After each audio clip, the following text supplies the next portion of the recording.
শবে বরাত বা নিসফে মিন শাবান অথবা লাইলাতুল বরাত অথবা কেউ বলছেন যে সব ফার্সিতে বরাত আরবিতে, বরাত দিয়ে কেউ মুক্তি অথবা ছিন্ন হওয়ার কথা বলছে, অথবা ফার্সি ভাষায় হলে ভাগ্যের কথা বলছে বরাত। তো ওভারঅল যারা নিসফে শাবান 15 তারিখে যারা বলছে যে সারা রাত জাগতে হবে, কিছু করতে হবে, এবং যারা বলছে যে না রাত জাগা স্পেশাল কোনো ইবাদত মুহাম্মদ সাল্লাল্লাহু আলাইহি সাল্লামের পক্ষ থেকে পাওয়া যায় না, যারা আপনারা নিসফে শাবানের দলিল প্রমাণ দিতে গিয়ে একটি হাদিস পেশ করেন, তা হচ্ছে যে আল্লাহ সুবহানাহু ওয়া তাআলা রাসূল সাল্লাল্লাহু আলাইহি সাল্লাম বলেছে যে এই রাতে কলব গোত্রের যে যা ভেড়া রয়েছে, বকরি রয়েছে, যত পশম আছে, অত পশম সমপরিমাণ মানুষকে তিনি ক্ষমা করেন, তবে 2 ব্যক্তি ছাড়া, মুশরিক ও মুশাহিদ। মুশরিক ব্যক্তিকে আল্লাহ ক্ষমা করে না, এবং যে তার হৃদয়ে বিদ্বেষ রাখে, হিংসা রাখে, তাকে আল্লাহ ক্ষমা করে না। তা আমি অনুরোধ করব, যারা আপনারা নিসফে শাবান আপনারা কিছু একটা করবেন বা যেভাবে করে আসছেন তথাকথিত পরিচিত রাত জাগা এবং দিনে সিয়াম পালন করা, যদিও আপনারা যে হাদিসগুলো পেশ করেন সেই হাদিস দ্বারা এই ধরনের কোনো আমল সাব্যস্ত করা দুর্লভ, সাব্যস্ত করা গেলে আপনারা অবশ্যই করতেন। একটা অনুমান আন্দাজের ভিত্তিতে বলছেন যেহেতু আল্লাহ সুবহানাহু ওয়া তাআলা এতগুলো মানুষকে ক্ষমা করবে। আমি একটা অনুরোধটা হচ্ছে, হাদিসটা যদি লক্ষ্য করা যায় যে রাসূল সাল্লাল্লাহু আলাইহি সাল্লামকে যখন আম্মা জান আয়েশা রাদিয়াল্লাহু তাআলা আনহা পাচ্ছিলেন না, তখন তিনি বিলবাকিতে আয়েশা রাদিয়াল্লাহু তাআলা আনহা খুঁজতে খুঁজতে বাকি কবরস্থানে রাসূল সাল্লাল্লাহু আলাইহি সাল্লামকে পেয়েছেন, যে হাদিসটা সবাই পেশ করে শবে বরাত বা নিসফে শাবানের পক্ষে। তো সেই হাদিসটাও আমি বেশ কয়েকবার পড়ে এবং এর বাংলা অনুবাদ পড়ে খুব অনুভব করার চেষ্টা করেছি। তো অনেক অনুভব করার পরে কিছু করতে হবে এমন কিছু পাইনি। হাদিসটা হচ্ছে যে আম্মা জান আয়েশা রাদিয়াল্লাহু তাআলা আনহা যখন রাসূল সাল্লাল্লাহু আলাইহি সাল্লামকে পেলেন না, তখন খোঁজাখুঁজি করে পেলেন বাকি কবরস্থানে। তো রাসূল সাল্লাল্লাহু আলাইহি সাল্লাম, এটা প্রমাণ হয় যে রাসূল সাল্লাল্লাহু আলাইহি সাল্লাম আম্মা জান আয়েশা রাদিয়াল্লাহু তাআলা আনহার সঙ্গে ছিলেন, ওনাকে ডেকে নিয়ে যাননি। মানে এই রাত্রে কোনো ইবাদত আছে, আয়েশা তুমি ওঠো রাদিয়াল্লাহু তাআলা আনহা, এরকম বলে রাসূল সাল্লাল্লাহু আলাইহি সাল্লাম ওনাকে ডাকেননি। এবং যখন বাকি কবরস্থানে রাসূল সাল্লাল্লাহু আলাইহি সাল্লামকে আম্মা জান আয়েশা রাদিয়াল্লাহু তাআলা আনহা ওখানে উপস্থিত পেল, তখনও আম্মা জান আয়েশা রাদিয়াল্লাহু তাআলা আনহার ওই হাদিস থেকে এমন কিছু পাওয়া যায় না যে আয়েশা রাদিয়াল্লাহু তাআলা আনহা বলেছে যে যখন রাসূল সাল্লাল্লাহু আলাইহি সাল্লামকে তিনি পেয়েছেন, রাসূল সাল্লাল্লাহু আলাইহি সাল্লাম ওনাকে কিছু আমলের নির্দেশ দিয়েছে, অথবা আমলের পরামর্শ দিয়েছে, অথবা আমল করার ব্যাপারে উদ্বুদ্ধ করেছে, বা অন্য অন্য কোনো সাহাবীকে ডাকতে বলেছে, বা ওই সময় রাসূল সাল্লাল্লাহু আলাইহি সাল্লাম অন্য কোনো সাহাবীকে ডেকে নিয়ে ওই জায়গায় উপস্থিত ছিল, এমন কিছুই কিন্তু ওই হাদিস থেকে পাওয়া যায় না।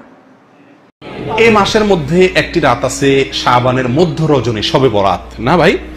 এই শবে বরাত বা মধ্য রজনী, এই রজনীতে এই রাতে জেগে ইবাদত করা এবং এই দিনে আপনার রোজা রাখা সংক্রান্ত বেশ কিছু হাদিস বর্ণিত হয়েছে।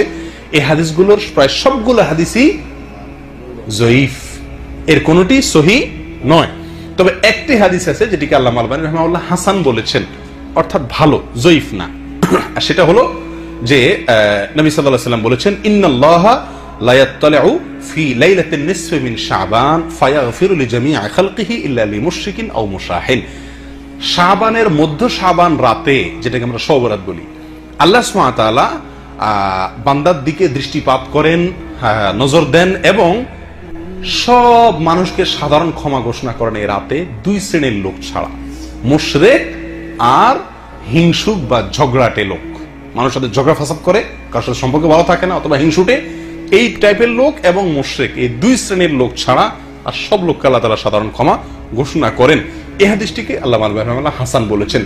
এই হাদিসের আলোকে শবে বরাত উপলক্ষে আমাদের একটি মাত্র কাজ হতে পারে, সেটা হলো আমরা এই রাত উপলক্ষে নিজেদেরকে শিরক থেকে মুক্ত করার চেষ্টা করব, একটা পরিচ্ছন্নতা অভিযান চালাবো যে আমার বিশ্বাসে, কর্মে, কাজে শিরক আছে কিনা, শিরক থেকে নিজেকে পবিত্র করব, তাহলে আমি ওই রাতে ক্ষমার যোগ্যতা অর্জন করব।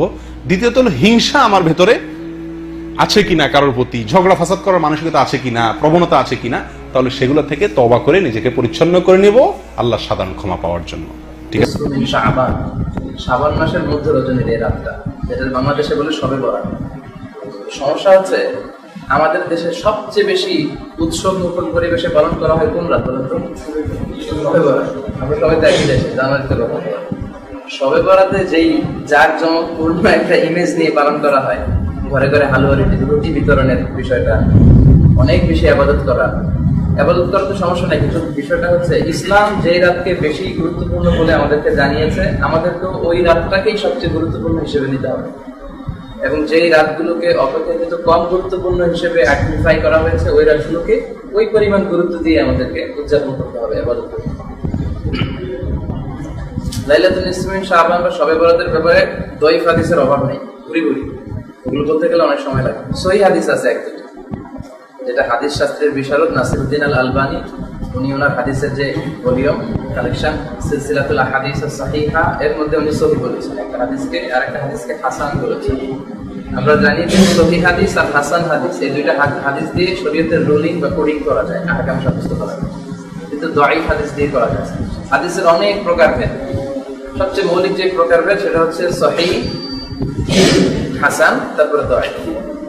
তো এই লাইলাতুল নিসফ শাবান বা শবে বরাতের সিগনিফিকেন্সের ব্যাপারে দুই ধরনের হাদিস পাওয়া যায়, সহিহ পাওয়া যায়, হাসান হাদিস পাওয়া যায়। ইন্নাল্লাহা লা ইয়াগফিরু বিহাদিহি লাইলাতি জামিআ ইবাদিহি ইল্লা মুশরিক আও মুশাহিন আও কাতিলু নাফসিন আও জানি। এরাতে আল্লাহ বান্দাদেরকে গণহারে ক্ষমা করেন, মানে লাইলাতুল নিসফ শাবান বা শবে বরাতের রাত্রিতে 4 শ্রেণীর লোক ছাড়া। এক হচ্ছে মুশরিক, মুশরিকদেরকে আল্লাহ ক্ষমা করেন। দুই হচ্ছে মুশাহিন, হিংসুক, অন্যের ব্যাপারে যে অন্তরে হিংসা পুষে রাখে। 3 নম্বরে হচ্ছে কাতিলু নাফস, অন্যায় ভাবে কেউ যদি কাউকে হত্যা করে, বিচারিক হত্যা হোক, যদি অন্যায় ভাবে হত্যা হইলে সে। 4 নম্বরে হচ্ছে জানিয়া, ব্যভিচারী বা ব্যভিচারী। এই 4 শ্রেণীর লোককে আল্লাহ গুরুত্বপূর্ণ রাতেও ক্ষমা করেন, বাকি সবাইকে ক্ষমা করেন। তাহলে একটা সিগনিফিকেন্স পাওয়া গেল এই রাতে। এই হাদিসটা সহিহ। আর একটা হাসান হাদিস আছে, ওখানেও টেক্সটটা একই রকম, ওই 4টার জায়গায় শুধু 2টার কথা আছে, ইল্লা মুশরিক আও মুশাহিন, তাহলে ঘুরে ফিরে কথা একই।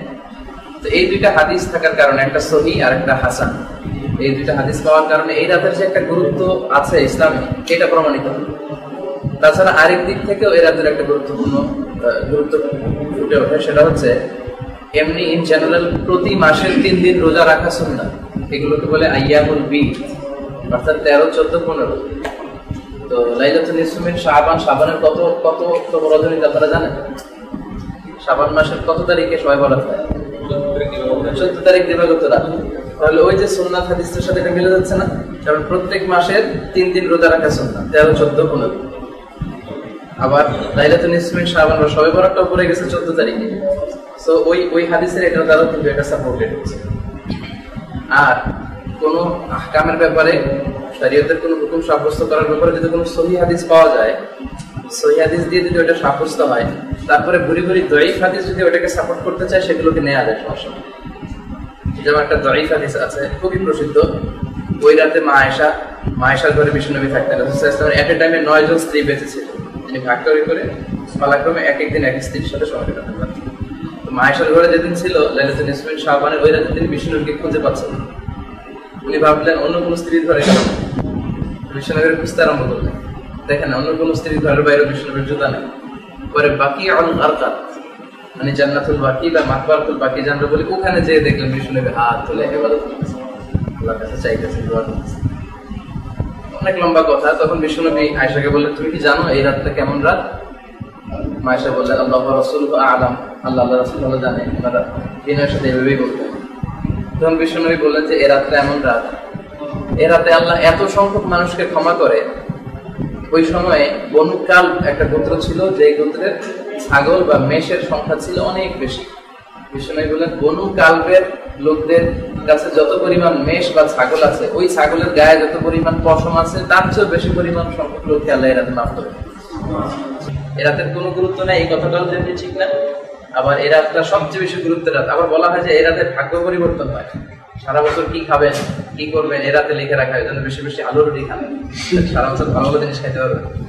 এই বিষয়গুলোর সাথে ইসলামের কোনো সম্পর্ক নাই। সহিহ হাদিসের আলোকে যে 2টা হাদিস বললাম, শুধু এতটুকুই আছে, এতে করে ফুটে ওঠে যে এই রাতে আল্লাহ ক্ষমা করেন। যারা বিরোধিতা করে তারা বলে প্রতিদিনই মাঝ শেষ রাতে আল্লাহ প্রথম আকাশে মনোনিবেশ করেন, বান্দাদেরকে ক্ষমা করেন। তারা বলে এটাও ওই দিনের মতো একটা রাত, তো আলাদাভাবে জেগে থাকার দরকার নাই। তো আসল বাস্তবতা হচ্ছে প্রতিদিনের কথা থাকলেও এই রাতের কথাটা স্পেশাল ভাবে আরো একটা টেক্সটে পাওয়া যায়।